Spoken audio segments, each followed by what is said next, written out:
Imagine a mind so brilliant it foresaw the future centuries before its time. That was the mind of Leonardo da Vinci. Born in the small town of Vinci, Italy in the 15th century, Leonardo was a beacon of curiosity and intelligence from a tender age. Like a sponge, he soaked up knowledge, his thirst for understanding the world around him seemingly insatiable. Leonardo's early life was marked by a profound interest in both the arts and sciences. His father's recognition of his artistic talent led him to apprentice with Andrea del Verrocchio, a leading artist in Florence. This mentorship sparked Leonardo's lifelong love for painting, sculpture, and drawing. Yet his mind was not confined to the canvas. His fascination with the natural world spurred his studies in fields as diverse as anatomy, botany, and engineering. Leonardo's curiosity was not ordinary. It was a relentless pursuit of knowledge that set him apart from his contemporaries. He wanted to know not just how things worked, but why. This profound curiosity was the driving force behind his countless inventions, sketches, and scientific observations. From conceptualizing flying machines to studying the human body's intricate workings, his mind was always at work, always questioning, always seeking. Yet, his intelligence was not a mere product of his curiosity. His remarkable capacity for learning, his ability to absorb and synthesize information from various fields, exemplifies the true genius that was Leonardo. He was not just a painter or a scientist or an inventor, he was all these things and more. He was a polymath, a Renaissance man, a testament to the limitless potential of the human mind. As Leonardo stepped into his teenage years, his genius began to unfold. The young Da Vinci found himself in the workshop of Andrea del Verrocchio, a prominent Florentine artist of the time. Here he was not just an apprentice, but a sponge, absorbing the nuances of art, engineering, and philosophy, among other things. It was a melting pot of knowledge, and Leonardo soaked it all in, developing a unique set of skills that would later define his genius. In this creative cauldron, Leonardo's early works began to emerge. His paintings were not just mere strokes of color on canvas, but an exploration of the human experience, an expression of his insatiable curiosity. However, this curiosity often went hand in hand with a peculiar trait: perfectionism. Every piece of work had to be flawless, a perfect embodiment of his vision. This pursuit of perfection often led him down a rabbit hole of endless revisions and refinements. Take, for instance, the painting of The Baptism of Christ, a collaborative effort between Verrocchio and his young apprentice. Leonardo was tasked with painting an angel, a seemingly simple task. But the young artist went above and beyond, poring over every detail until the angel he painted outshined the Christ that Verrocchio had painted. It was a testament to his genius, but also a glimpse into his obsessive pursuit of perfection. But this relentless drive for perfection often proved to be a double-edged sword. Many of his projects remained unfinished, abandoned in the quest for an unattainable ideal. This constant struggle between his creative genius and his perfectionist tendencies formed a fascinating aspect of his psychological profile. Leonardo's relentless pursuit of perfection was both his greatest strength and his ultimate weakness. As we delve deeper into the life of this Renaissance genius, we'll uncover more about his unique psychology and how it shaped his life and legacy. But that's a story for another scene.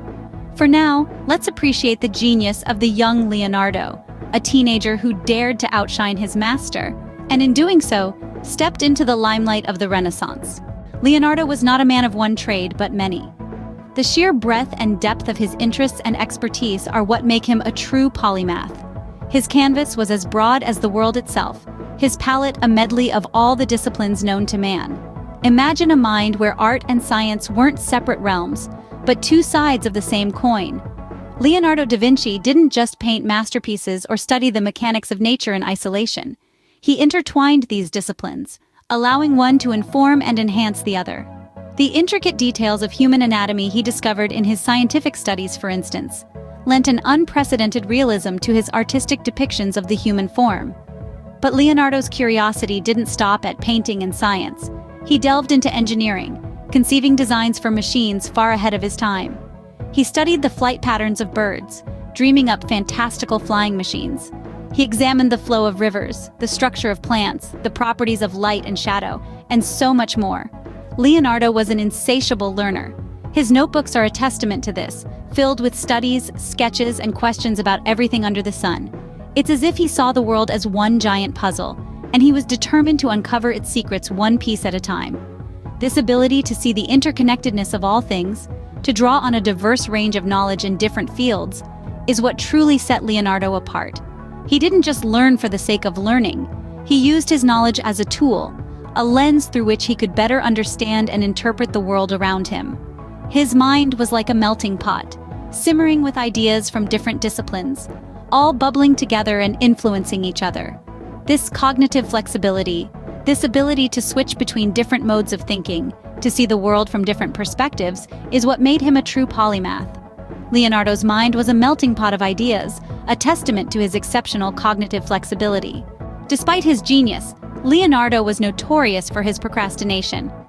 As you might already know, Leonardo da Vinci, the great polymath of the Renaissance, was famous not just for his breathtaking works, but also for his exceptional ability to delay them. Leonardo's tendency to procrastinate was well documented and well criticized, often leaving his masterpieces unfinished or delayed for years. But what was the psychology behind his procrastination? To truly comprehend this, we must delve deep into the mind of the maestro. Fear of failure, perfectionism, and possibly ADHD. These were the key factors that contributed to his propensity to procrastinate. Leonardo was a perfectionist, and his desire for flawless work often led him to incessant revisions. Every stroke of his brush, every line of his sketches had to be just right. This obsession with perfection was a double-edged sword. While it produced masterpieces like the Mona Lisa, it also caused him to delay his work, constantly tweaking and reworking his projects. Then there was the fear of failure. Despite his brilliant mind, Leonardo was only human. And like all of us, he too feared failure. The fear of not living up to his own expectations or those of others often led him to hesitate, to hold back, to procrastinate. And finally, there's the possibility of ADHD. Recent studies suggest that Leonardo might have had attention deficit hyperactivity disorder. This condition, characterized by difficulty in maintaining focus and a propensity for procrastination, could explain why he often left projects unfinished. So, was Leonardo's procrastination a flaw or a function of his genius? Perhaps it was a bit of both. His perfectionism, his fear of failure, and his potential ADHD, all these factors contributed to his procrastination, but they also contributed to his brilliance. Leonardo's procrastination is a reminder that even geniuses have their struggles. They too grapple with their own insecurities and imperfections. And just like us, they too learn to navigate these challenges, creating incredible art and ideas along the way. Leonardo was a man of solitude, preferring his own company to that of others. A man of many talents, Leonardo da Vinci was as enigmatic as the Mona Lisa's smile. His genius was unquestionable, yet he was a man who often chose to retreat into his own mind, into the world of his thoughts and imaginations. This was where he felt most at home, most alive. Leonardo was an introvert in the truest sense of the word. He found comfort in solitude, preferring the company of his thoughts over the hustle and bustle of social gatherings. It was in these quiet moments alone that he could fully immerse himself in his work, allowing his creativity to flow uninhibited. His relationships were complex. He had friends, patrons, and disciples, yet none seemed to truly penetrate the fortress of his inner world. He shared his knowledge and his art, but his deepest thoughts and feelings remained his alone. This was a man who could converse with kings, yet chose to spend his time in quiet contemplation, lost in the labyrinth of his own mind. Leonardo's introspective nature was a double-edged sword. It allowed him to dive deep into his interests, to explore ideas and concepts that others could barely grasp. His capacity for deep thought was unparalleled, allowing him to make connections and observations that were years, sometimes centuries, ahead of his time. Yet, this introspection often led to isolation. Leonardo was a man apart, a man who lived in a world of his own creation. His genius set him apart from his contemporaries, making it difficult for him to form deep, meaningful relationships. But it was in this solitude that Leonardo found his true self. He found the freedom to explore, to experiment, to create. He found the space to dream, to think, to imagine. His solitude was not a prison, but a sanctuary, a place where he could be truly himself, unencumbered by the expectations of society. In his solitude, Leonardo found the space to create, to think, and to dream. As Leonardo grew older, his genius did not wane. Instead, it evolved and matured, much like a fine wine, further deepening his understanding of the world around him. Even in his twilight years, the flame of curiosity that had fueled his vast body of work continued to burn brightly. His resilience, a testament to his enduring spirit, was as robust as ever. In his later years, Da Vinci was still very much active, relentlessly pursuing his varied interests. He continued to sketch, write, and theorize, his mind never resting, always seeking to unravel the mysteries of the world. Despite the physical limitations that came with age, his intellectual prowess remained undiminished. His notebooks from this period are filled with intricate studies of nature, anatomy, and engineering, revealing a mind that was constantly at work, constantly innovating. His health, however, was not as resilient as his mind. In his late 60s, he began to suffer from a series of illnesses that limited his ability to paint. Yet he refused to let this hinder his work. Instead, he adapted, focusing more on his scientific and theoretical pursuits. This period saw him delve deeper into his studies on flight, hydraulics, and anatomy, among others.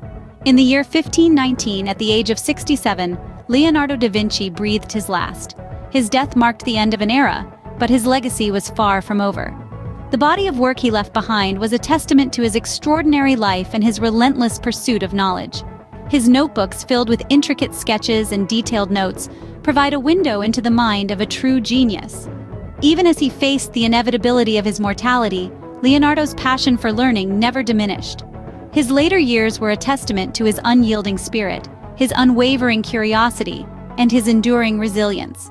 His life serves as a reminder that the pursuit of knowledge and the thirst for understanding do not wane with age. They only grow stronger. Even in his final years, Leonardo's mind remained a beacon of brilliance. Leonardo da Vinci left an indelible mark on the world. His timeless masterpieces and groundbreaking scientific investigations are testament to a mind that was ceaselessly curious, relentlessly creative, and resilient in the face of adversity. His legacy is multifaceted, spanning across the realms of art, science, and culture. In the realm of art, Leonardo revolutionized the way we perceive the world. His careful studies of light and shadow, human anatomy, and the natural world brought a new level of realism and depth to the canvas. His iconic works, like the Mona Lisa and the Last Supper, continue to captivate millions each year, their enigmatic beauty a testament to Leonardo's unparalleled genius. In the realm of science, Leonardo's curious mind was never content to just accept the status quo. His detailed sketches and notes reveal a mind constantly probing the mysteries of the natural world. From his studies on the flight of birds to his investigations into human anatomy, Leonardo's scientific inquiries laid the groundwork for countless future discoveries. But perhaps Leonardo's most enduring legacy is his approach to life itself. His insatiable curiosity, his relentless drive to create, his resilience in the face of adversity. These are qualities that continue to inspire us. Leonardo's life serves as a powerful reminder that our potential is limited only by the boundaries of our imagination. His enduring fame, centuries after his death, is a testament to the power of these psychological traits. Leonardo's curiosity led him to explore diverse fields and make connections that others missed. His creativity allowed him to envision solutions to problems that seemed insurmountable, and his resilience enabled him to persevere through the trials and tribulations that inevitably come with pushing the boundaries of what's known and understood. Leonardo da Vinci, a genius of his time, continues to fascinate us with his complex psychology and extraordinary mind.